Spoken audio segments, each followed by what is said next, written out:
I think one of the theme which is going on for the last 1.5 years is basically inflation in the world and inflation fighting in the world. So we have inflation in US. That was the case. Inflation was there in every other country: US, Japan, Germany, France, Italy, UK, Canada, India. Obviously, everywhere inflation was there. And to fight that, central banks have been raising interest rates. This has been the theme for the last 1.5 years. Now, for last around 6-7 months or so, the inflation is coming down slowly. However, the rate cycle is going up. So the question is, where now? Has the inflation been sorted out? Not really. So the point is that the inflations have come down. That is like US inflation is 5%, but their target is 2%. So it's still sticky. And there is a risk if they give up the fight to control inflation now, within 3-4 months, if it comes back, and at that time, if you also have a recession, then straightway they will be into a stagflationary situation, which is very bad. Like on the one hand, you have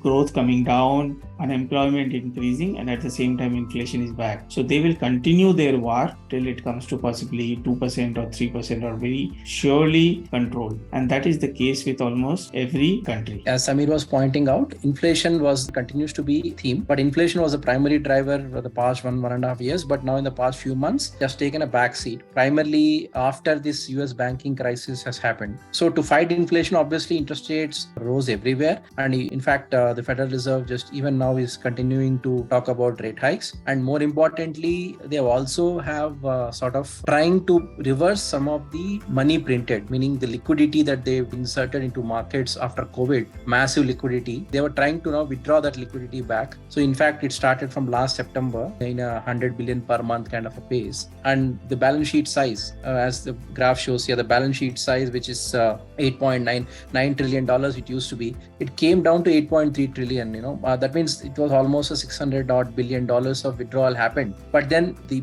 US bank crisis suddenly, which came into picture, that completely twisted the liquidity position, meaning Federal Reserve was forced to again inject liquidity into the system. So this is the one theme that people don't appreciate fully, that while interest rate hikes are being talked about, the withdrawal of liquidity on which the markets have been binging at least for the past 3-4 years. And of course, earlier, even after the financial crisis of 2008 also, this happened. The liquidity of the massive money printing also led to huge budget deficits everywhere, massive government borrowings. And now that liquidity is now getting withdrawn, even ECB has stopped printing money, except Bank of Japan.